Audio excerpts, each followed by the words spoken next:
Hello again. I'm glad that we have gotten together, and we will be still looking at Eastern religions. Our subject for today, at least beginning today, is Buddhism. Just as a quick remembrance of a characteristic of the kinds of Eastern religions which depend upon inner enlightenment. One of the key issues in those religions, such as in Hinduism and the various forms of Buddhism, Jainism, etc., is the issue of change. These religions realize that everything changes. And in that realization comes the feeling of, how do we know anything because everything is changing? This has become a problem not only in Eastern philosophy, but in Western philosophy. How can you know anything for sure?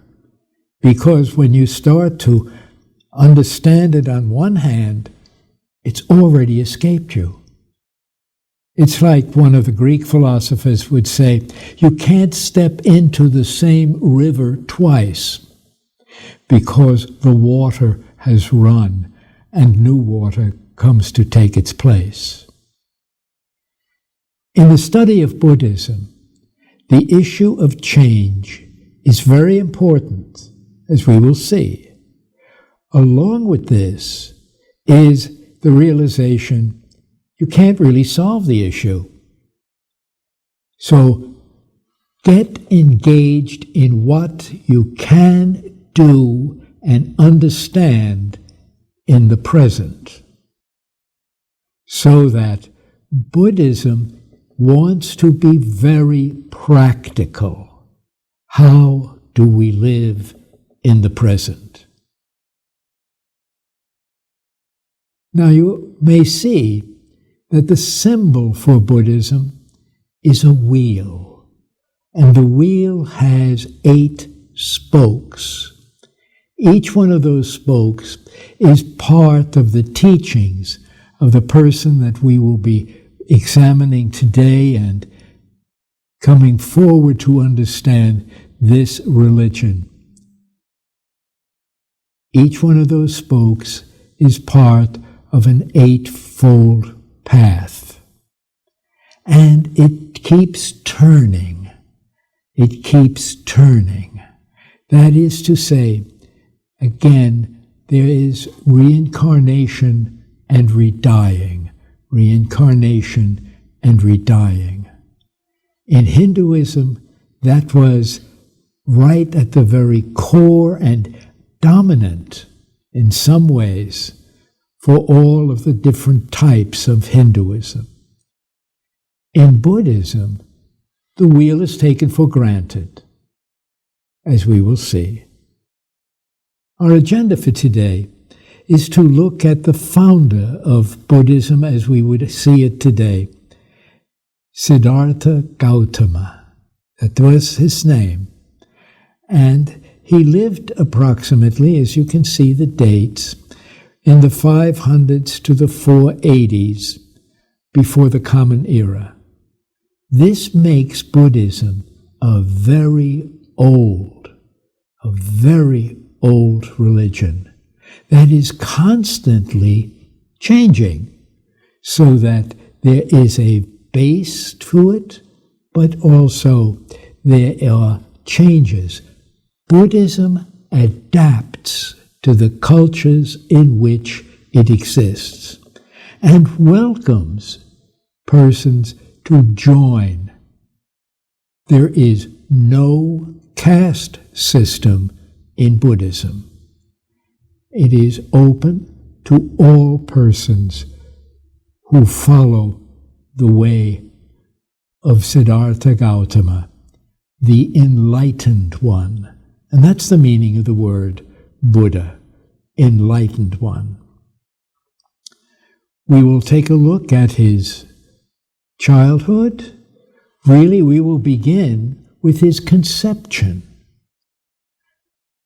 As is the case in numerous other religions, including Christianity, it is often felt that the great figure has had a conception that is different from other human beings. We can see this in the various Hindu religions, in Christianity with the Immaculate Conception of Mary, which leads to the virginal conception of Jesus. Something similar happens to the mother of Siddhartha Gautama. We'll get to the other items on that agenda, but let me indicate that conception. The Buddhist tradition is that there was a kingdom in what today would be Nepal, just to the north of India, where the Mount Everest is, and that this kingdom was ruled by a man who wanted to continue the rule through his family. Actually, he probably was a chieftain of a smaller tribe that controlled a particular area. His wife had a dream. This was perhaps before she had any children, or maybe even engaged in sexual activity. And in this dream, she saw a white elephant come not into her genital area, but into her side. And this white elephant became part of her. She became pregnant as a result of that dream. And as you might suspect, the child who was to be born was Siddhartha Gautama. The story of his birth is that his mother went out with her other maidens, ladies in waiting, and some others, into a forest. And there she went into labor. And she didn't give a vaginal birth, but from her side. And the child was able to speak right from the moment of birth. Indeed, usual pictures represent the baby Buddha standing already and glowing, that he was standing on a particular platform, the lotus blossom. A lotus is a very special sacred flower in the East because it is in a pool, and it sends its root down to the very bottom of the pool and gets nourished. It has a rootage in the current and is able to float in its beauty. It's able to withstand the storms that might come. He is often as well, many of the figures in Eastern religions are connected to the lotus. It adapts to the nature and to the surroundings. Very different from the cross of Christianity, which seems, and it is, an instrument of brutality. Very different from books or angelic revelations, but part of the nature, making adjustments. Now, unfortunately, Siddhartha Gautama's mother died soon after giving birth. His father remarried. But get back to the baby. The father, traditionally a king, wanted to know what the future might hold for his son and crown prince.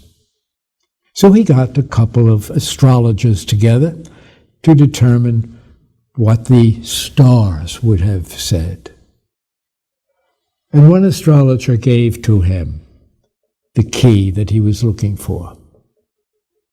On the one hand, Your Majesty, your son can be a great ruler over many people and a great world ruler. On the other hand, your son will grow up to be a holy person who will influence many others, but he will not keep luxury. He will give up his luxurious place, but through his holiness will attract people. It's up to you, Your Majesty, which way you will raise this child. And the king, who really wanted power to continue through his family, said, "No choice at all. I want him to be a ruler of people." And so, what he did was to so engage the life of this young child through his maturity that he would see no tragedies. And in doing that, he would therefore try to avoid the kind of deep thinking that would lead somebody to become a renunciant. And that brings up the point that Buddhism is a reform movement of Hinduism. He knew all of the gods, but he did not know all of life. He married and had a son. And at the age of 29, he had been basically raised in luxury and so forth in the palace, with great food and entertainment and everything to keep him happy. And he said one day to his really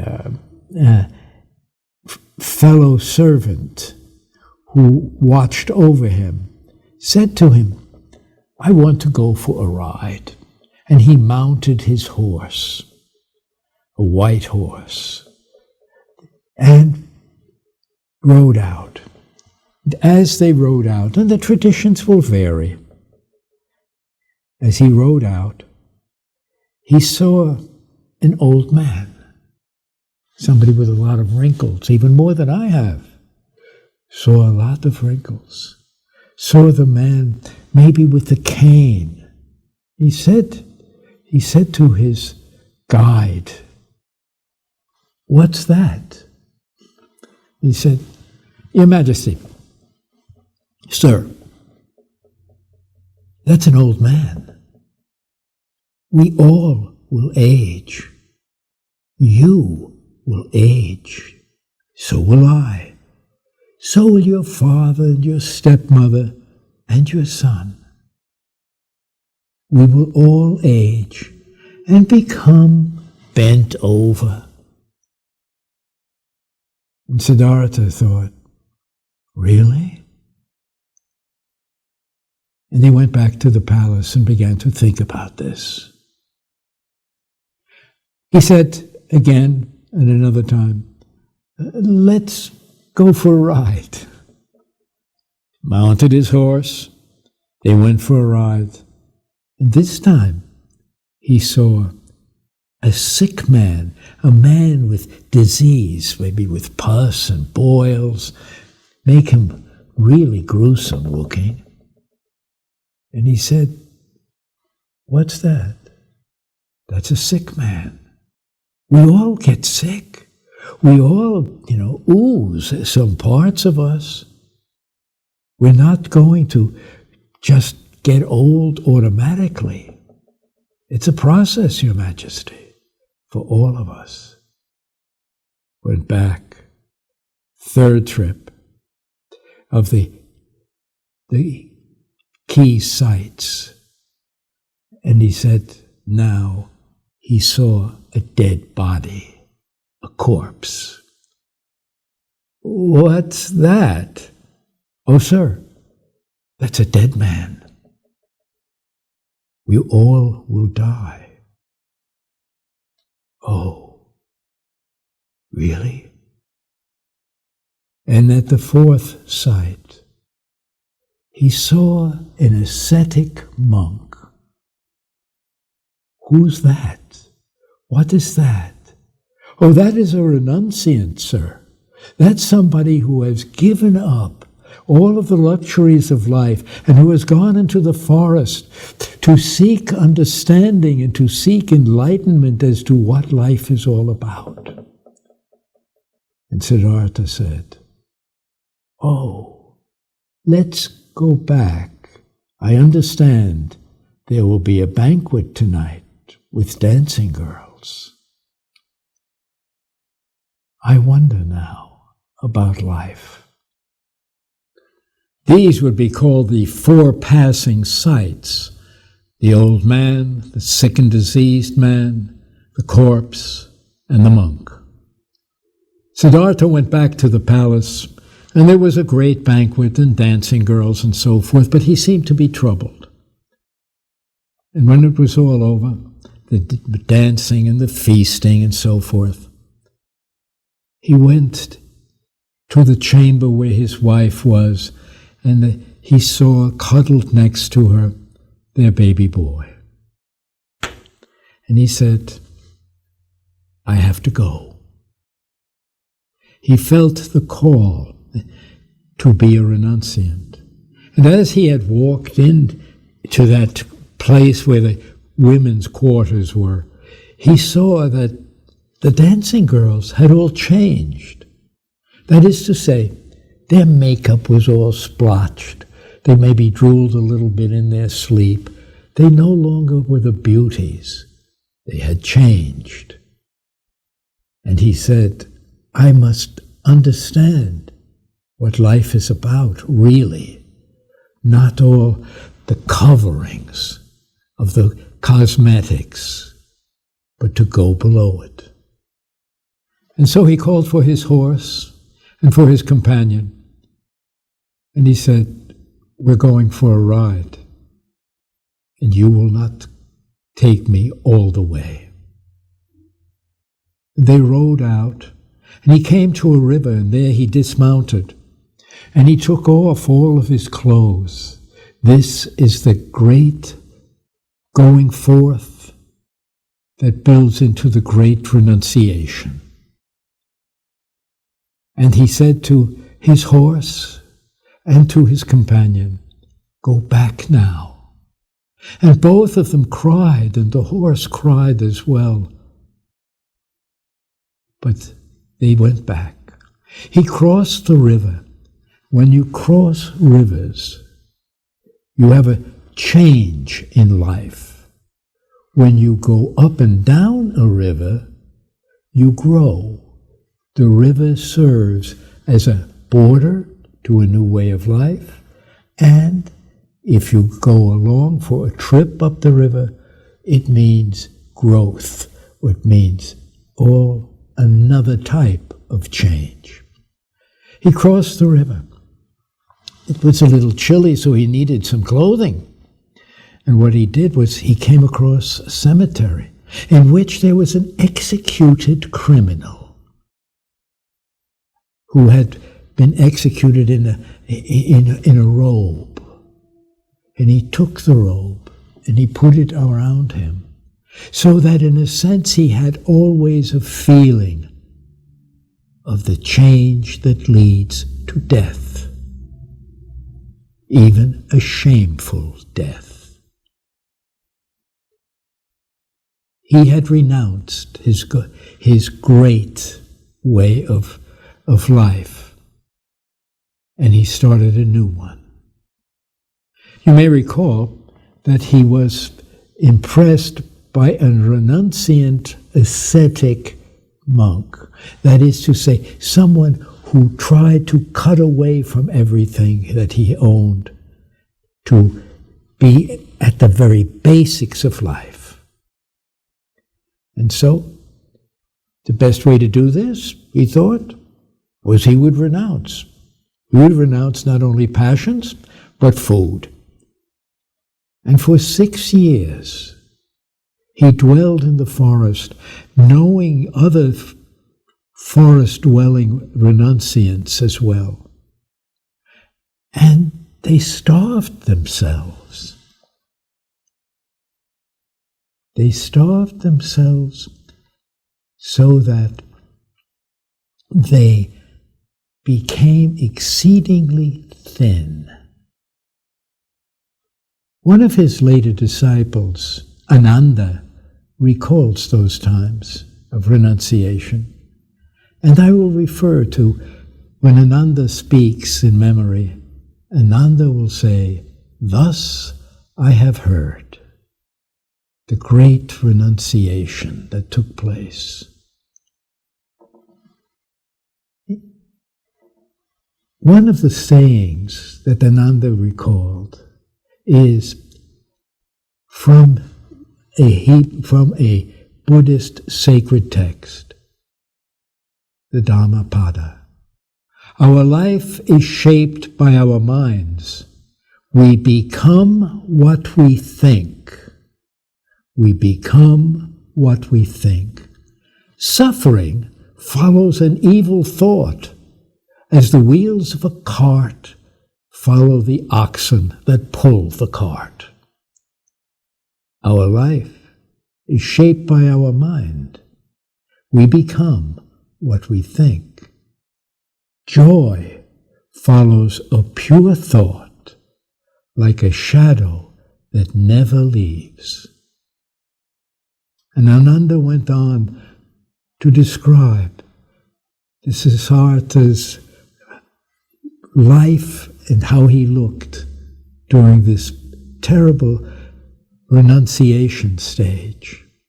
It was as if you could see his backbone, his spine. If you faced him, he was so thin, he was almost transparent. He was down to 1 grain of rice a day.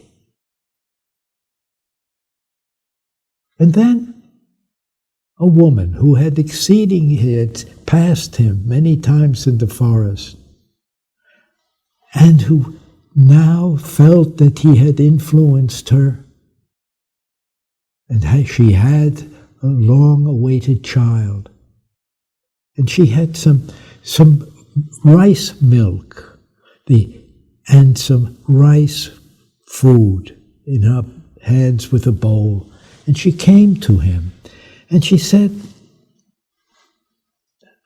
"Mr. Monk, what are you doing? This is not the way to live.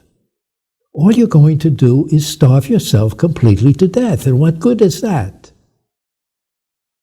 Eat already. Don't kill yourself. You have more gifts to share." And he took of the milk, and he took of the rice, because he realized she was right. He realized the middle way, not extreme starvation or extreme conduct in any way, nor the extreme of luxury, but find the middle way. This is centuries before Aristotle in the West came to the same conclusion.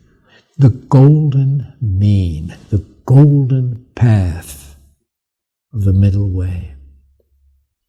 And he came in the forest and he said, "That the middle way? Okay, but I still don't know what life is about. I still have not gotten far enough. I know what I will do. I will sit under that banyan tree until I get to know what life is and how to live it. So he sat there. He sat in that stage. And as he sat there, over time, focused, there came a moment of enlightenment. And the tree under which he sat blossomed, and there was even beautiful music, and an aroma of perfume in the air. And he saw deeply all of his previous incarnations, and that he was in his last incarnation, and that he could understand the very meanings and depth of life. And then came to him Mara the villain, who was going to say, "You know it. You have succeeded, haven't you? But I will tell you, you give it up." And Mara brought his daughters out, his beautiful, luscious daughters, and they danced around him, and they wanted to be with him. And he just kept on contemplating. He was untouched. Then Mara said, "All right, so lust is not your game. Let's try fear." And he came with monsters, the monsters who breed within themselves such fear that people will do anything to avoid them. And Siddhartha Gautama was not afraid. And then Mara did the highest temptation, the highest test. "Why don't you leave? You know what's going to happen to you. You're going to go. If you go back, they'll laugh at you. They'll resist you. They'll throw stones and dung at you. Who's going to believe what you say? Get out. Take it for yourself. You don't have to stay here. You're in your last incarnation. Take hold of nirvana now. Get off the wheel of samsara." And instead, what Siddhartha Gautama did was to touch the earth. And this is the mudra of touching the earth. So that in touching the earth, he said, "I'm staying. I will give the Dharma, the teaching about the meaning of life." And Mara was defeated and left him. Mara is still with us, however. And Siddhartha Gautama got up and glowed and went into the forest, and his former disciples had seen him. And they first thought, "You have betrayed us, you've gained weight, you're no longer an ascetic." And there, in the deer park at Benares, where he met his former disciples, he gave a great sermon, the Deer Park Sermon, the Sermon of the Middle Way. And he glowed, and others saw him and came to him. In Buddhist thought, you can see how he is presented, the gestures or mudras, and the sitting position. You can see that there's a way of, he works with his hands to teach, to preach. And there is a story. I tell stories still. There is a story that one day some of his critics, those who did not want him, because he called really for ethical change within the society, and they called for honesty. And what he Well, what they did was they goaded an elephant and got the elephant drunk so that it was enraged and ran after him. And he sort of was by a blind alley with no escape. And as the elephant came toward him, he held up his hand. Do not be afraid. This is the no fear Buddha, as you can see, that his hand is up. And the elephant even responded and stopped in its tracks and bowed down to him. For 80 years or so, or nearly 80 years, Siddhartha Gautama went up and down India and Nepal, preaching and teaching the Golden Way. And finally, in his 80th year or so, he knew it was his time for change, for the change to go from this realm to nirvana. He called his disciples around him, and he gave them their last instructions, and he entered nirvana, leaving hundreds of followers and the Dharma, the teaching. The word Buddha itself means the enlightened one, the one who has gone so deeply into the understanding of what this world is about and the changes, to understand really the depth of life itself, leading to wherever life will take us. Now, what I will do is to say that Siddhartha Gautama realized that he was a Buddha. That is, there were many before him who were enlightened. And then he was enlightened and would be leaving this realm of change in order to participate in nirvana, which you will see is a big question that needs to be resolved within Buddhism. We'll get to that in our next time together. But he will become the enlightened one now. Well, let's do a quick view, a preview of what his teachings were about. The Four Noble Truths. Life is suffering. That is critically important in Buddhism. Life is suffering. It is an insecure life. Things change. And this suffering, this dukkha, is due to tanha.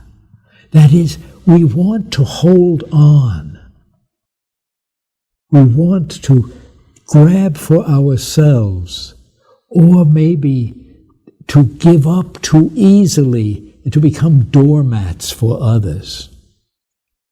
This is critically important. Buddhism is rooted in this understanding of life is suffering. Suffering is due to craving, to wanting. And it's basically for private fulfillment. I tell you a story.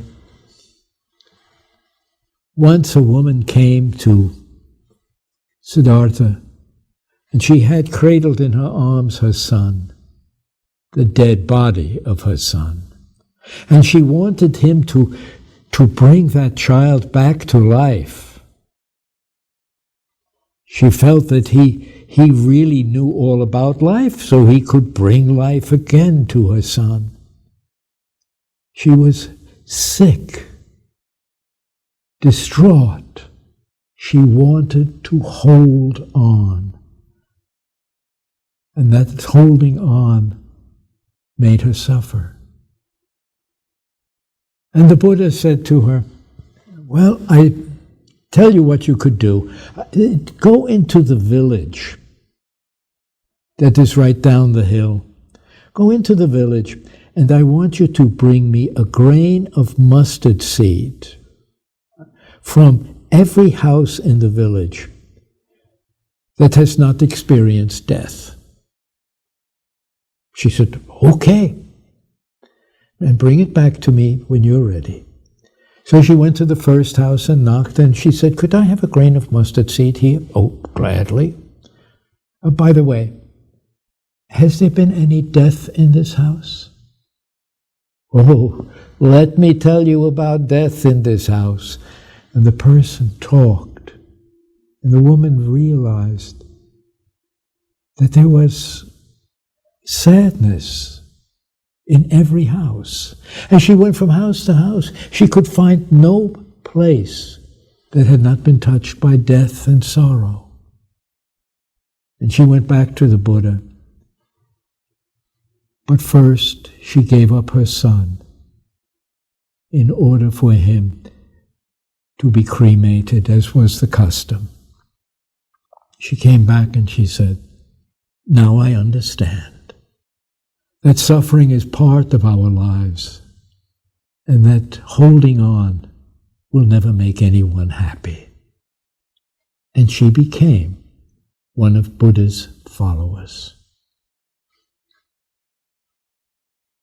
Maybe that story leads to a second one. One of the monks came to Siddhartha Gautama, the Buddha, and said, Your Holiness, is there life after death? There are others who talk about heavens and hells and punishment. Is there life after death? And Siddhartha Gautama said, why do you ask such questions? Isn't life busy enough now for you? Isn't there enough to concentrate on? I tell you, thus I have heard, says Ananda, thus I have heard the Buddha said, once there was a man who was with his friends, and somebody shot an arrow nearby. It was like a drive-by shooting, but with archery. Shot an arrow and hit the man. The arrow stuck in him. It was a poisoned arrow. Now, do you think they would gather around the person and ask questions such as, what kind of wood does that arrow come from? What is the caste of the person who shot the arrow? How many feathers and from what birds are made in the arrow? Would anybody ask that, O monk? Oh no, not at all. What would they say? They'd say, pull out the arrow, start treating the man, stop the pain, stop the damage. And the Buddha said, exactly. Stop the pain.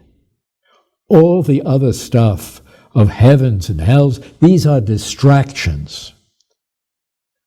They will set you off that pathway that will lead you to understanding. Stop the pain in this life. Cut out those desires and cravings. Stop the pain. There is a practicality in Buddhism that if you stop the craving, and if you stop the pain in your life, you will be a much happier person, and you will also contribute much more to the society. And you will be on your way to the Eightfold Path that will lead to happiness as much as you can now, to justice and to compassion and to mercy. That Eightfold Path that leads from the Four Noble Truths, that we will examine more clearly, to have right views and intention, to have right speech, right conduct, to have a job which really brings peace and serenity as much as we could possibly have in our time, to make right actions, to have a mind for this and to concentrate on it. And that will mean also the 5 do nots. Don't kill, steal, lie. Don't engage in sexual promiscuity. And for the monks, that meant that they were to be celibate. Don't use intoxicating beverages. Follow these ways. Take refuge in the teaching of the Buddha. Take refuge in the Buddha himself as a model. And take refuge in the monastic orders. Follow these ways, and you will then be able to at least relieve the suffering. Siddhartha Gautama taught that there were no supernatural beings. Behind this, he's not really an atheist, although some Buddhists can be atheists. Behind this is, you and I are responsible for what we do in this world. Don't depend on somebody else to tell you what to do. Don't depend on somebody else to give you the spiritual experiences. Meditate, go into yourself, go into enlightenment, and act. Seek the causes for why people are miserable and also happy. Be therapeutic. Therapy is to have a vision of where you want to go and then to reach with your other hand to help others to join you on that path. Don't get sidetracked by those speculations.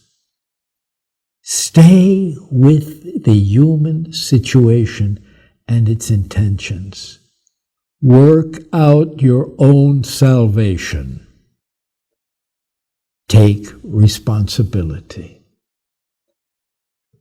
And we will examine other ways of really how to understand the varieties of Buddhism and to whether or not we have an ongoing identity, or are we just like a drop that will be returned to the ocean and be dissolved into a no self, where desire may grow again. These would be the aggregates, and we'll come to that more clearly. Years ago,